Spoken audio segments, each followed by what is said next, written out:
Hola amigos, bienvenidos nuevamente a Anandam y a este espacio que hemos denominado Santipú. Y vamos con la segunda parte del video que dejamos pendiente, que lo puedes encontrar por aquí, donde hablábamos sobre la mente y el ego. Y en esta segunda parte nos vamos a enfocar un poco más en esos aspectos psicológicos, esto que es referente a la mente. Y aquí es bueno acotar y aclarar algo que también está en la descripción de todos los videos y también del canal. Yo no soy terapeuta. Todo lo que escuchas aquí en estos videos no son paliativos y no es para nada terapias psicológicas ni recomendaciones en cuanto a la salud mental de quienes ven estos videos. Esto es simplemente parte del conocimiento que he obtenido a través de los años en cuanto a espiritualidad y más específicamente en el tema de la tradición o filosofía Advaita Vedanta, mejor conocido como no dualidad o no dualismo. Entonces, para dejar bien claro que aunque vamos a tocar este tema, que voy a tocar este tema el día de hoy, aspectos psicológicos, no soy psicóloga, no soy terapeuta, para nada, simplemente comparto aquí conocimiento adquirido, además de la experiencia. Y sí, soy profesional de la salud, soy licenciada en enfermería y radiología, pero esto no me hace para nada una especialista en temas de psicología y de la mente.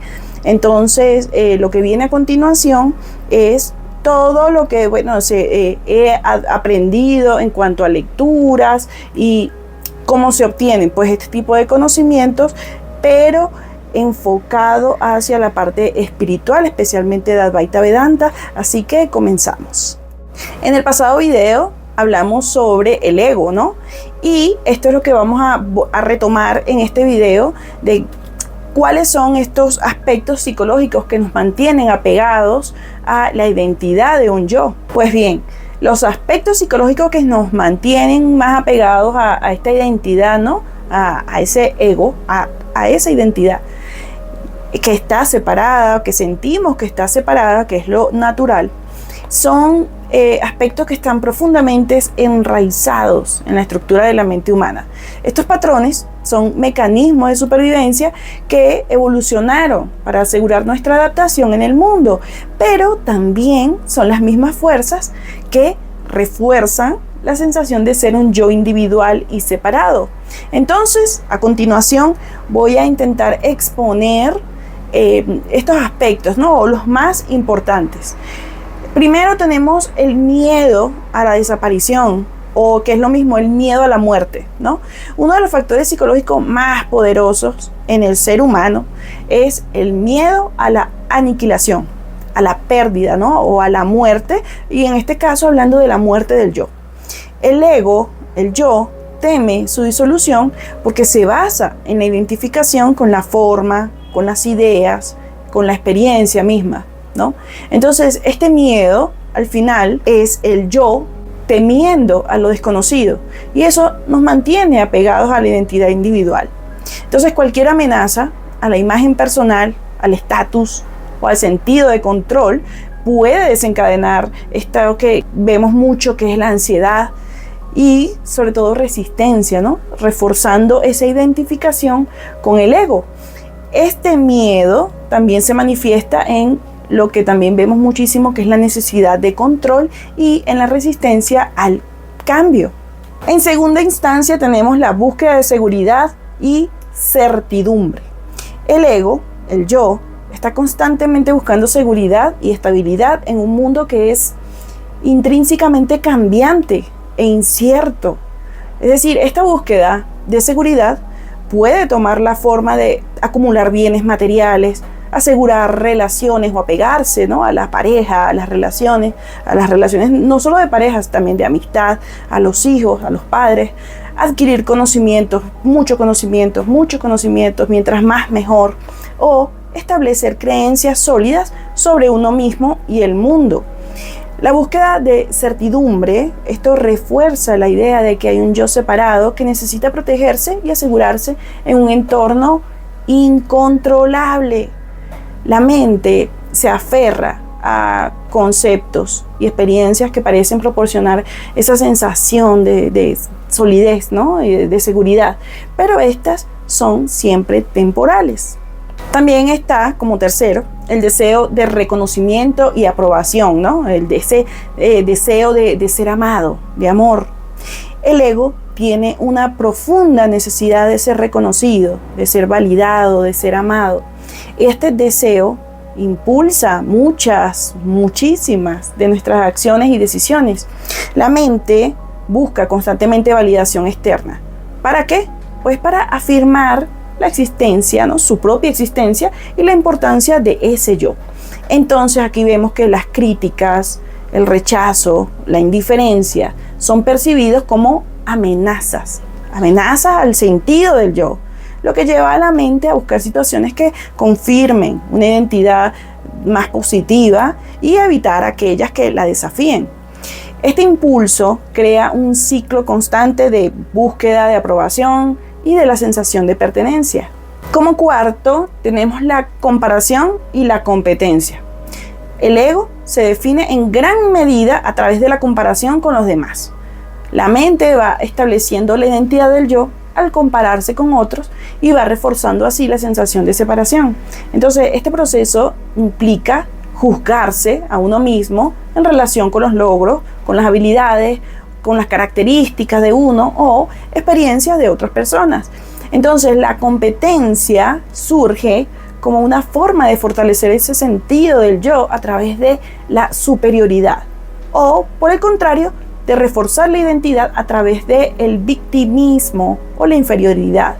Entonces, la comparación es una forma sutil pero potente de mantener la identificación con el yo separado. Como quinto, tenemos los apegos y las aversiones.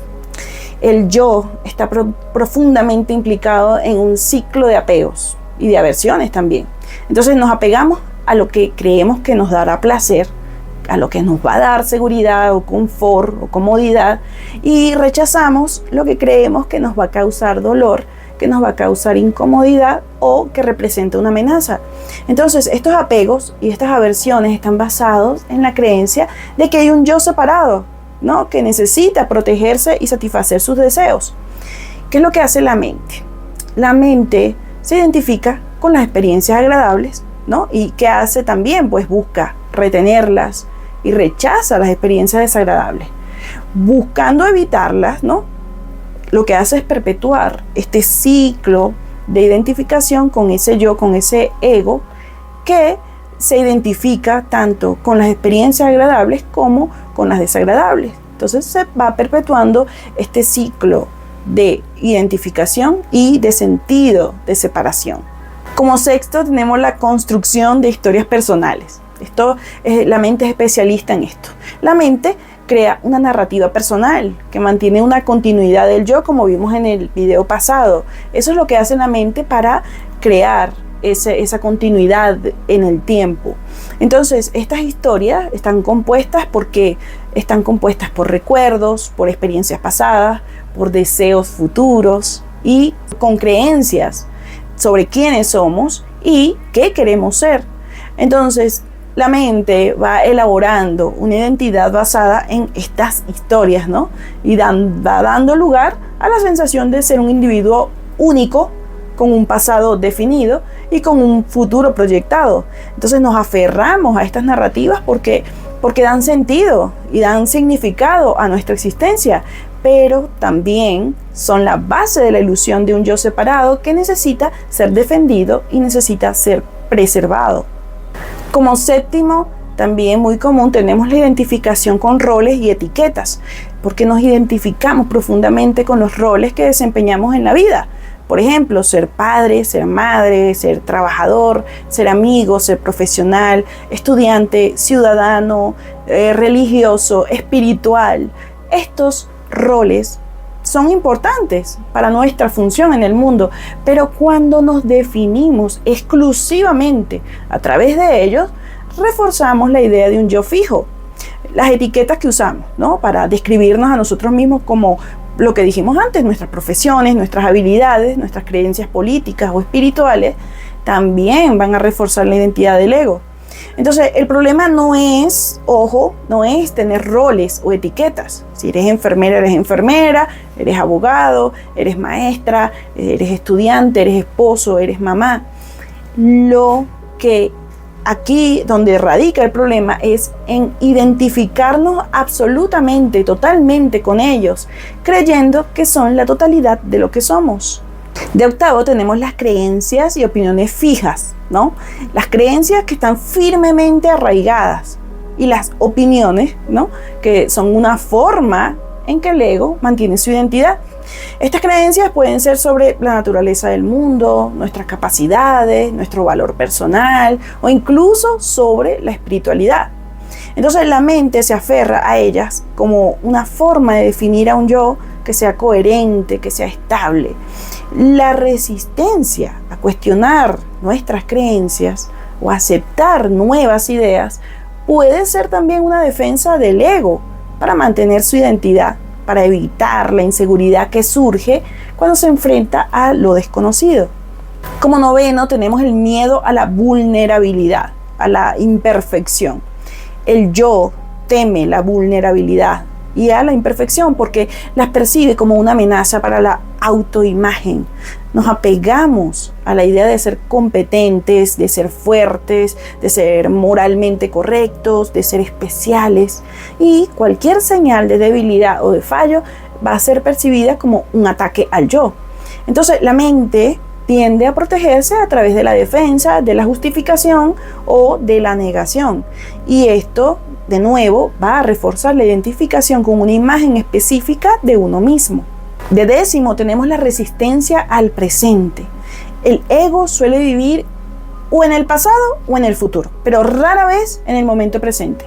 La mente está ocupada pensando en lo que podría pasar o en lo que ya ocurrió.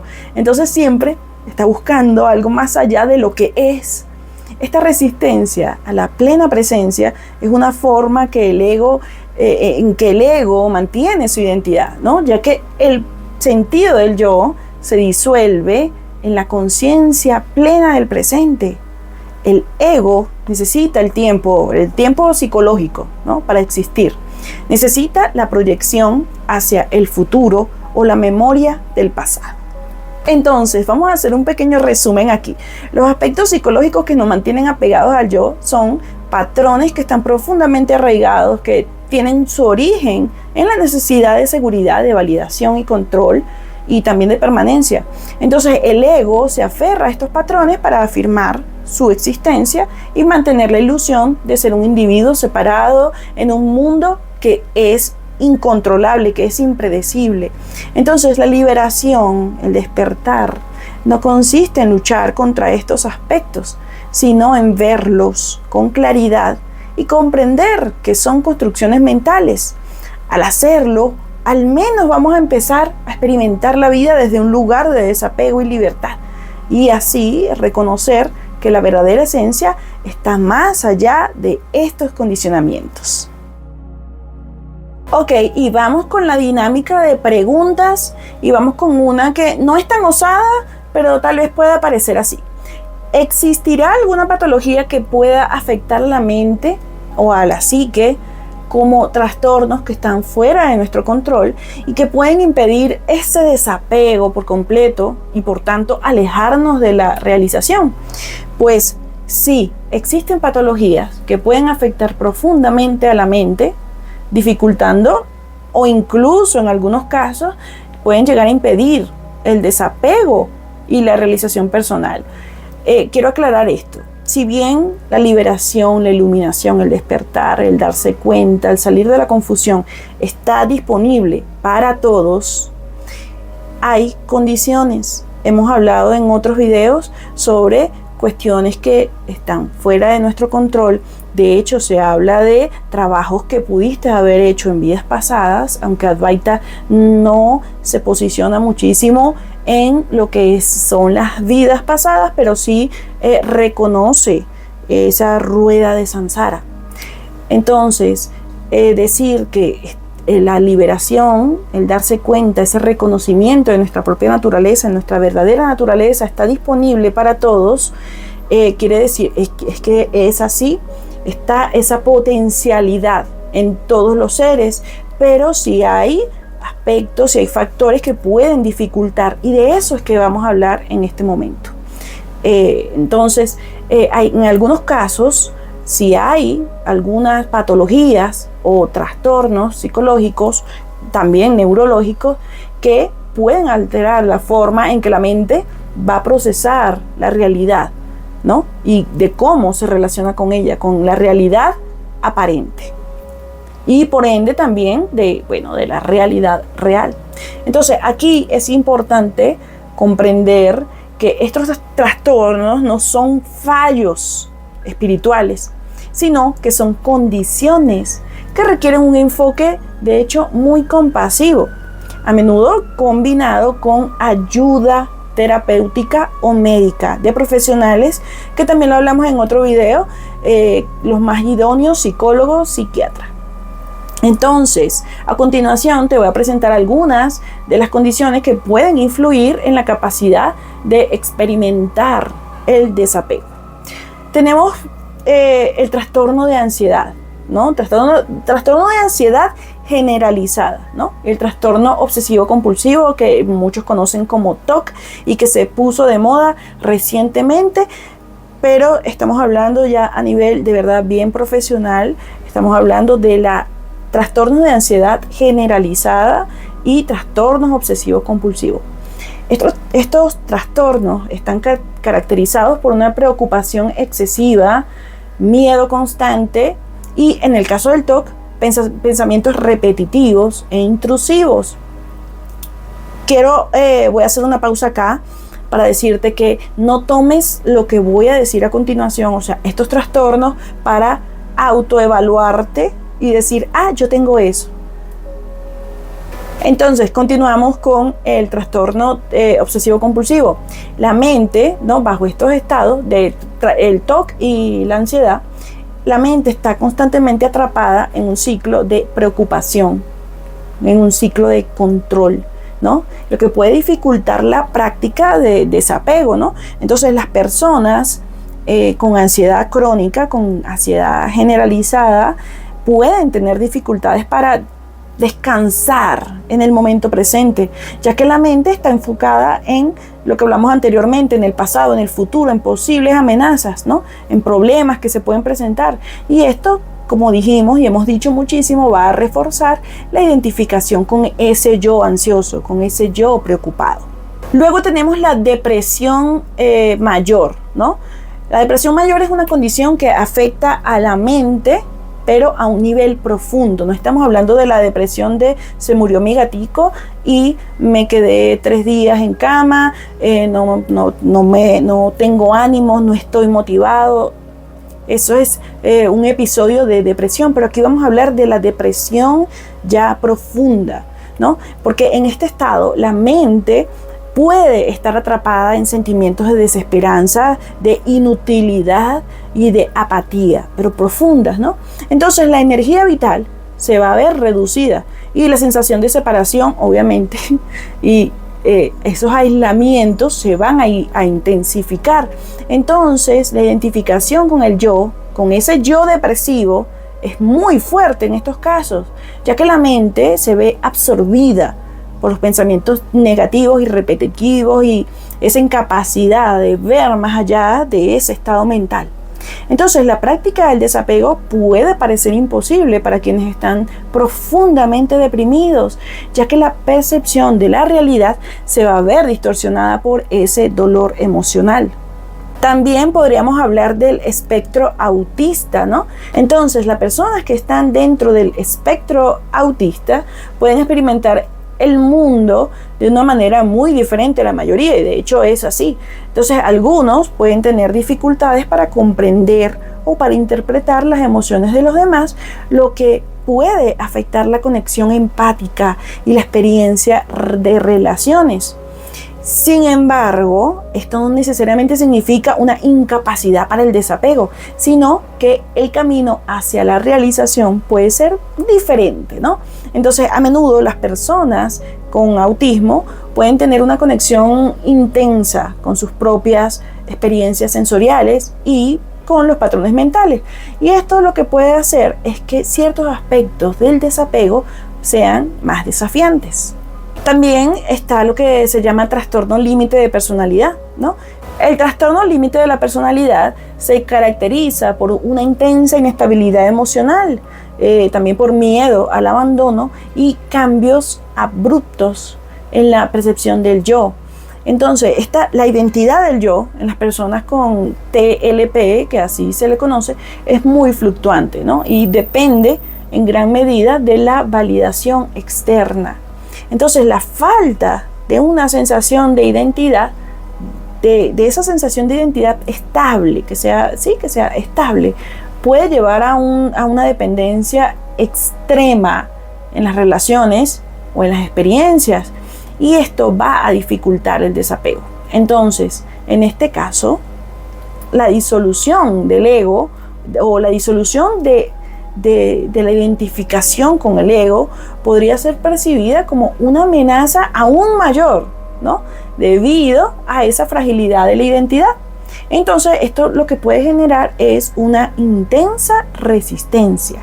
También está el trastorno bipolar. En el trastorno bipolar, la mente oscila entre episodios de manía, que son hiperactividad, euforia, y depresión, que es esos momentos de apatía, de tristeza profunda.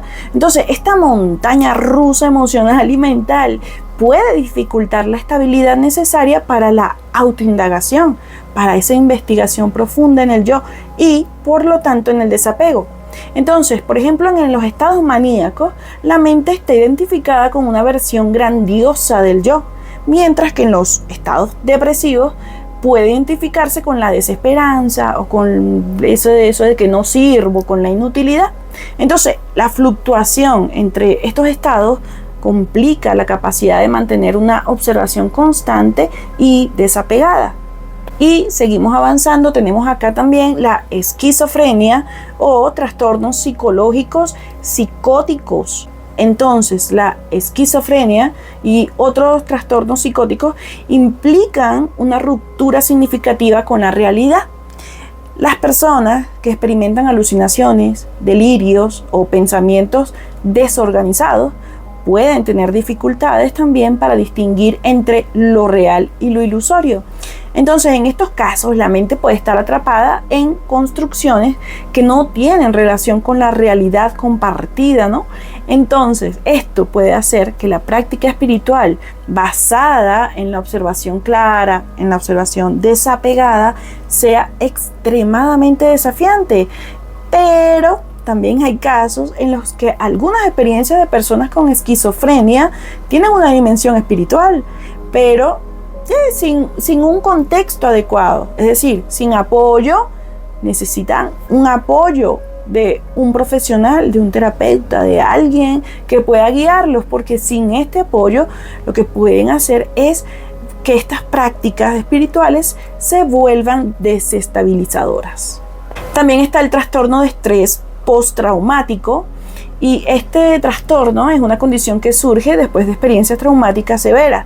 La mente puede quedar atrapada en un ciclo de recuerdos intrusivos, de flashback y una hipervigilancia constante, ¿no?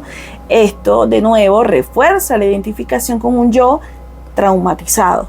Esto va a impedir que la mente descanse en el momento presente. Entonces, la liberación del trauma requiere una integración cuidadosa, compasiva y profesional. En muchos casos también se necesita terapia especializada antes de poder abordar aspectos más profundos del desapego espiritual.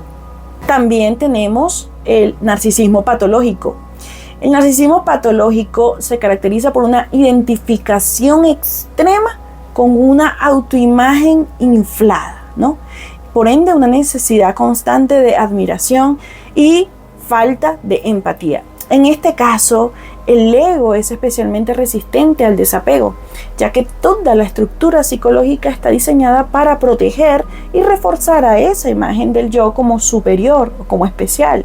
Entonces, la disolución de esa identificación con ese yo, con ese ego, en estos casos de narcisismo, puede generar una gran resistencia, ya que se está amenazando la base de esa identidad. También encontramos los trastornos disociativos. Estos trastornos, como el trastorno de identidad disociativa, ¿no?, implican una fragmentación en la experiencia del yo. Estas personas, ¿no?, pueden experimentar diferentes identidades o estados de conciencia que no están unificados. Entonces, la práctica del desapego y de observación, y esto en estos casos va a requerir un enfoque extremadamente delicado, ya que la sensación de identidad ya está fragmentada. Es necesario un proceso de integración y de comprensión psicológica antes de abordar prácticas espirituales que vayan dirigidas hacia la realización. Entonces, hablamos ya de todas estas patologías a nivel psicológico y mental. Pero ¿qué implica esto en el camino espiritual? Estas condiciones no necesariamente cierran la puerta a la realización espiritual, pero sí es cierto que pueden hacer que el proceso sea más complejo. En muchos casos es esencial abordar estos problemas en el ámbito psicológico, profesional, antes de emprender un camino espiritual profundo. Por eso es tan importante cuando nos vamos a dirigir a un maestro espiritual, a un gurú, a un guía, primero verificar cómo está nuestra condición mental y psicológica. Entonces, la terapia psicológica, el apoyo médico y el acompañamiento adecuado pueden ser necesarios para algunos, para estabilizar la mente, para estabilizar la psique antes de que la persona pueda embarcarse en la autoindagación y en el desapego espiritual. Entonces, la espiritualidad no se opone a la psicología ni a la medicina, y reconocer, ¿no?, las propias limitaciones que ciertas patologías imponen no significa que la realización esté fuera de alcance, sino que puede requerir un enfoque adaptado a esa circunstancia especial y un enfoque sobre todo compasivo. La realización espiritual implica ver la verdad más allá de la mente, pero la mente necesita estar en un estado en el que pueda observarse a sí misma sin caer en la confusión o en el desorden. Por ello, cada camino es único y para algunas personas puede implicar una integración cuidadosa entre la comprensión espiritual y la sanación psicológica. Muy bien, ahora vamos a hablar sobre la indagación. Y sabemos que la indagación usa la mente para descubrir la realidad del yo ilusorio, ¿no? Entonces, ¿en qué punto la mente puede dejar de juzgar y etiquetar la experiencia misma de la indagación y dar lugar al silencio, donde se puede evidenciar lo real? Pues bien, la indagación efectivamente utiliza la mente para investigar la naturaleza del yo ilusorio. La mente, como es habitual, como es su función natural, va a etiquetar, va a clasificar, va a analizar las experiencias, incluso la de la indagación. Esto es natural para ella, ¿no?, ya que se basa en el pensamiento conceptual para darle sentido al mundo. Pero en el proceso de indagación hay un momento crucial en el que la mente debe ceder su actividad constante de juzgar, de etiquetar, y va a dar lugar al silencio en el que se puede evidenciar lo real. ¿Y cuándo y cómo sucede esto? Pues bien, el punto donde la mente puede dejar de juzgar y etiquetar no se produce por la fuerza, ¿no? No es a fuerza y no es muchísimo menos la supresión de la actividad mental, sino que va a ocurrir de manera espontánea y natural cuando la indagación, la misma práctica de la indagación, llega a su punto más profundo. Aquí te voy a dar más o menos algunos pasos que nos llevan a ese silencio. Tenemos como primer paso la observación desapegada. Ese es el primer paso en la indagación, es desarrollar la capacidad de observar los pensamientos, los sentimientos y las sensaciones, las emociones, sin identificarse con ellos. Esto significa reconocer que hay un espacio de conciencia que puede ver entre comillas, pero observar o experimentar pero todo esto entre comillas, ¿sí? Este espacio puede ver esa actividad de la mente sin ser absorbida por ella. Entonces, esta observación desapegada no va a implicar suprimir los pensamientos, quedarte con la mente en blanco, no pensar en nada, sino simplemente verlos tal como son, sin etiquetarlos, ponerle el motete, la etiqueta de buenos pensamientos buenos, estos son pensamientos malos, estos son pensamientos que son útiles, ay no, estos son pensamientos inútiles. Esas son cosas que también pasan durante la meditación, pero en este caso estamos hablando de la indagación. Entonces, al hacer esto, la mente va a comenzar a relajarse. ¿Por qué? Porque va a dejar en algún momento, y va a suceder cuando tenga que suceder, va a dejar de luchar para sostener esa identidad particular. Como segundo paso, y esto le estamos llamando pasos para ponerle un nombre y que lleve una secuencia, pero tú sabes cómo es la mente. Pero esto no son pasos. Recuerda que este camino, por ejemplo, el de la no dualidad Advaita, la indagación, no tiene manual. No hay un manual. De hecho, como dato curioso, todo lo que sabemos sobre Advaita Vedanta, sobre la no dualidad, el no dualismo, viene de los Vedas y los Upanishads. Pero si tú lees los Vedas y los Upanishads, no vas a encontrar como tal un manual. Todo esto es interpretación y sobre todo experiencia propia, experiencia de cada buscador. Entonces, para continuar, para no perder el hilo, lo vamos a llamar como una serie de pasos. Entonces, tenemos que el primero era la observación sin etiquetar. Y el segundo paso sería cuestionar la naturaleza del pensador, ¿no? De ese que está indagando. La indagación implica una exploración directa de quién es el que está teniendo esos pensamientos con los que ya no te vas a estar identificando cuando estés en la práctica de la indagación.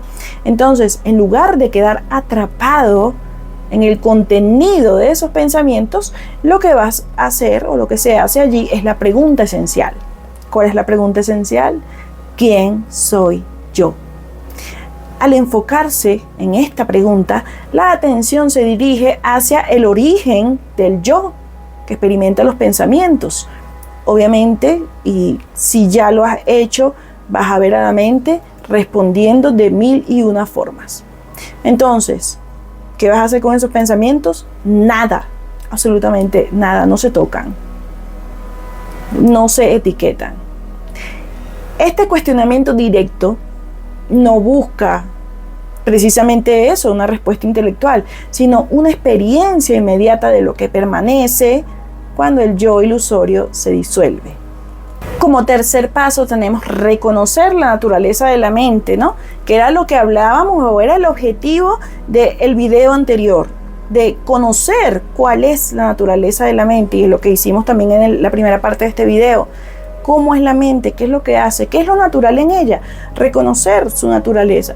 En este punto, uno comienza a ver que la mente no es un enemigo a vencer, que está allí ocultándote la realidad y que no vas a ver lo real, nunca vas a conocer al absoluto, sino simplemente es una herramienta de interpretación. La mente normalmente etiqueta y juzga, porque esa es su función natural.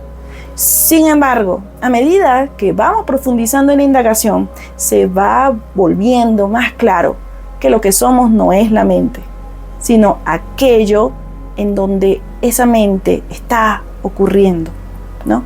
Entonces la mente sigue etiquetando, pero se reconoce ya que esas etiquetas son meras interpretaciones, no son la realidad. Entonces, cuando este reconocimiento se afianza, la identificación con los juicios de la mente disminuye. Como cuarto tenemos el desgaste natural del juicio, que lo hablábamos también hace un momento. La mente se cansa en algún momento, se desgasta, ¿no? Con el tiempo y con la práctica constante, la mente se cansa, se hastía de buscar respuestas definitivas. Porque cada pensamiento que surge en la indagación, ¿a qué apunta? Apunta a una misma conclusión. que no hay un yo sólido, que no hay un yo separado, que no hay un yo permanente detrás de esos pensamientos. Entonces sí, la mente después con el tiempo llega a un punto de rendición natural. Es que no es ni siquiera forzado, ¿no? Ya no se siente la necesidad de clasificar a la experiencia. Esta experiencia es bonita, esta experiencia es agradable, esta experiencia no es placentera, esta ya no tiene ya más la necesidad, porque cada intento de hacerlo lo que hace es revelar la naturaleza ilusoria del yo que intenta etiquetar. Entonces, en este desgaste natural que surge el silencio. Y así llegamos al quinto paso o punto, que es ese espacio de silencio, ¿no? Y llamamos espacio de silencio por ponerle una etiqueta, porque todavía estamos ahorita en este plano mental, pero silencio ya es decir mucho, ¿no? Entonces, pero vamos a llamarlo silencio para efectos de comprensión mental en este momento, ¿no? De comprensión. Cuando la mente deja de aferrarse a esos juicios, ¿no? Y a esas etiquetas, emerge un espacio, que es eso que llamamos como silencio puro. Este silencio no es lo que conocemos nosotros como ausencia de sonido o ausencia de pensamientos. Y esto es de nuevo concepto, pero es más o menos cómo se puede describir. Es la presencia consciente que subyace a todo fenómeno. En este espacio donde se revela lo real, lo que no cambia, lo que siempre ha estado presente, esto que no podemos conceptualizar y sin embargo lo estamos intentando, y lo estamos intentando simplemente para la comprensión, para que sea más fácil el camino, ¿no? Eso que se evidencia allí es lo que está más allá de la actividad mental. Aquí la mente sí puede seguir operando como siempre, como es naturalmente, pero no tiene el mismo poder de identificación que antes. Entonces, la experiencia de la indagación ya no es conceptual, ya no estás buscando respuestas, ya es la experiencia directa. Como sexto paso tenemos el aceptar la presencia de la mente en ese espacio, en ese silencio, ¿no? La mente, como dijimos antes, va a seguir emitiendo algún juicio, incluso después de que ese silencio se haya evidenciado, pero estos juicios son percibidos como olas, ¿no? En un océano inmenso. Entonces ya no van a perturbar la calma subyacente de ese silencio. Entonces, el silencio no es algo que se logra al vencer a la mente, sino lo que, de hecho, es lo que siempre ha estado ahí, solamente que ahora es vista en su justa dimensión, ¿no? Está todo en su lugar, ¿no? Como lo que es. Y a la mente se ve como un fenómeno pasajero en el campo de la conciencia. Y aquí vamos con otra pregunta para seguir dando luz a este tema. ¿Qué es lo que hace que la mente deje de juzgar y de etiquetar? Bien, este cambio no se produce al intentar controlar a la mente, sino a través de un cambio en la perspectiva. Cuando la mente es vista claramente como lo que es, ¿no? Como un flujo de pensamientos, ¿no? Sin un yo sólido detrás, sus etiquetas van a perder peso. Entonces, ¿este cambio cómo surge? Surge de la constancia de la indagación. Es decir, mantenerse en la pregunta ¿quién soy yo? Y no aceptar preguntas mentales que van a surgir, pero no se aceptan. Y no es simplemente que no se aceptan, es que se logra evidenciar que eso no es. Entonces, lo que va a suceder es que se permite que la misma pregunta disuelva esas certezas de la mente y en un momento las mismas preguntas se disuelven.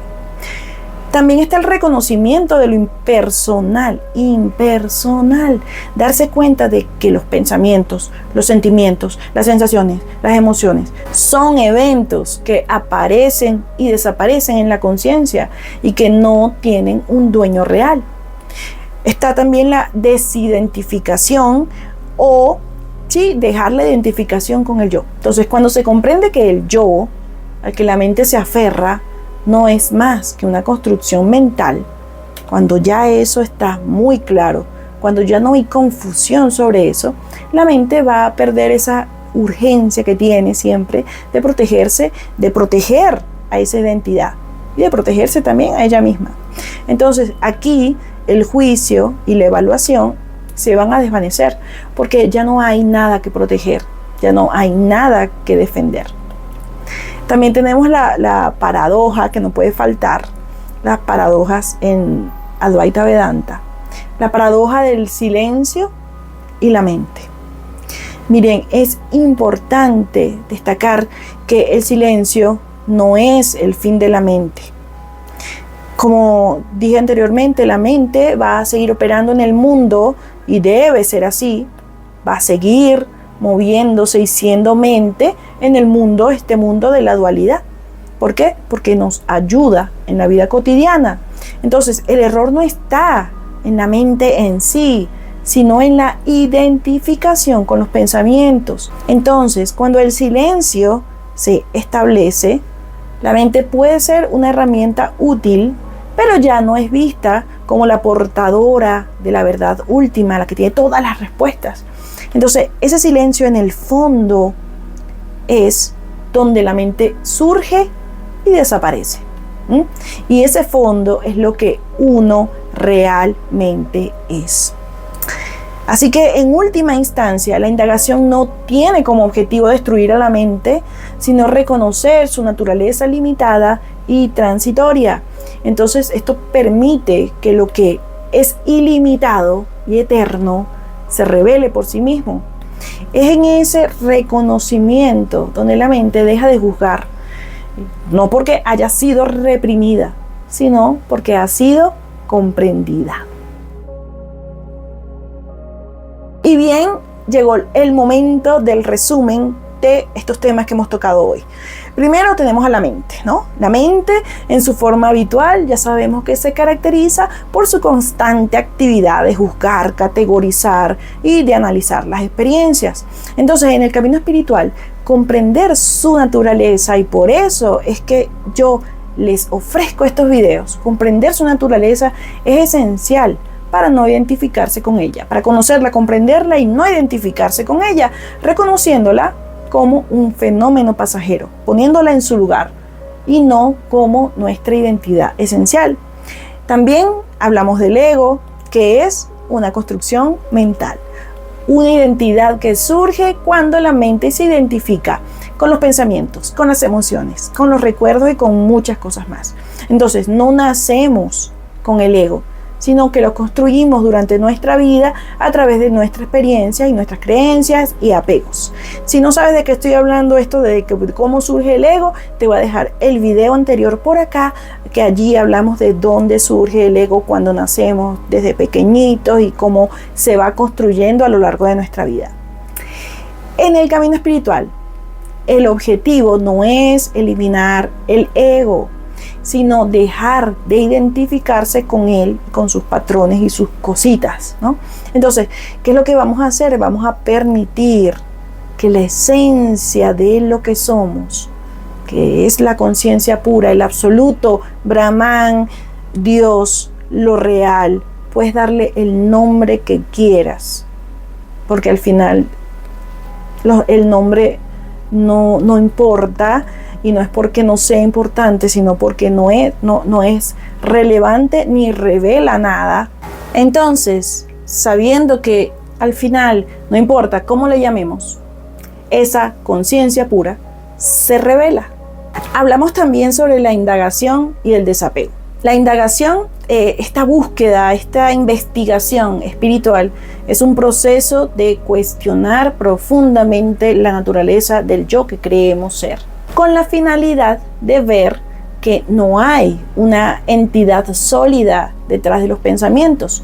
Entonces, a través de este cuestionamiento, la mente comienza a soltar su apego a la identidad y ese silencio profundo, la realidad de lo que somos, va a hacerse evidente naturalmente.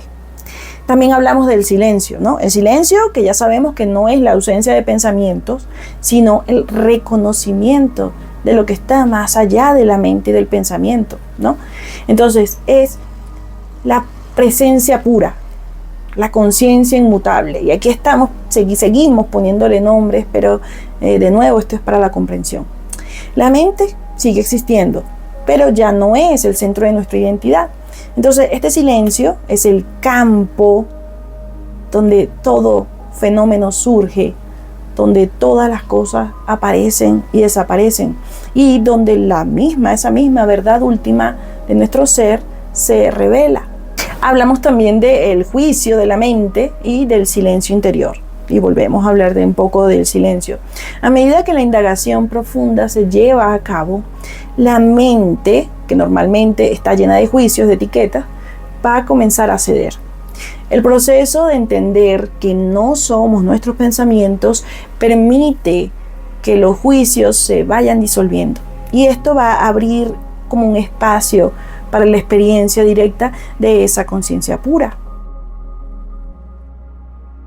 Y bien, en el camino hacia el despertar, la iluminación, el darse cuenta, el salir de la confusión, como lo quieras llamar, la mente no es el enemigo, sino una herramienta. Puedes verlo así, como una herramienta que puede ser utilizada, de hecho, muy útil para reconocer su propia naturaleza limitada.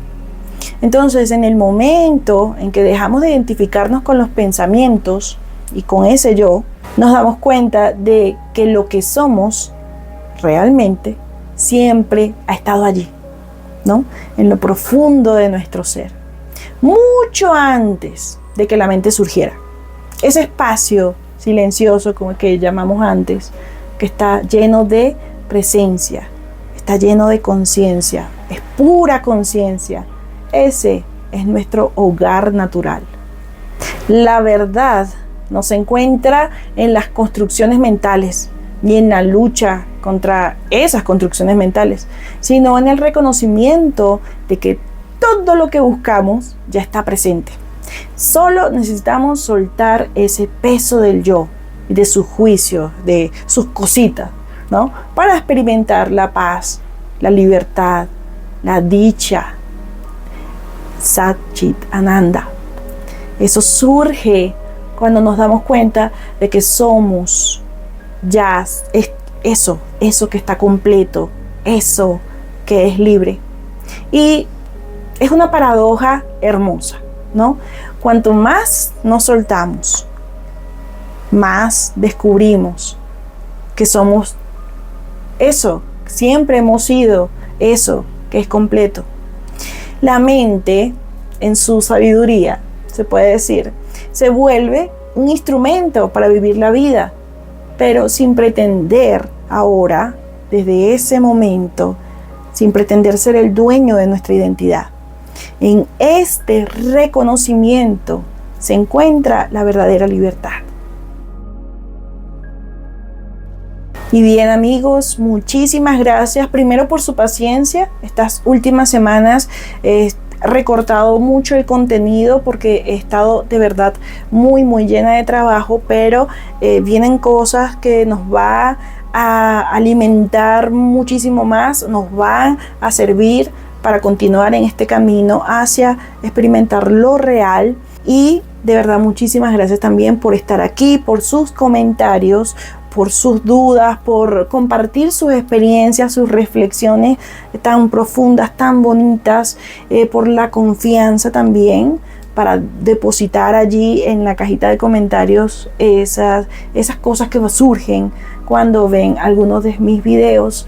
Esto lo hago con muchísimo amor, con muchísimo cariño. Ya ustedes saben, es simplemente con el afán de servir, de que sirva a algunos de ustedes, a todos ustedes, para tener una chispita allí de anhelo que se convierta luego en ese fuego y en una explosión que queme todo lo que tenga que ser quemado para finalmente evidenciar lo real. Como siempre, te invito a que respetuosamente dejes tus comentarios aquí para que estos temas puedan ser tratados en los próximos Santipu.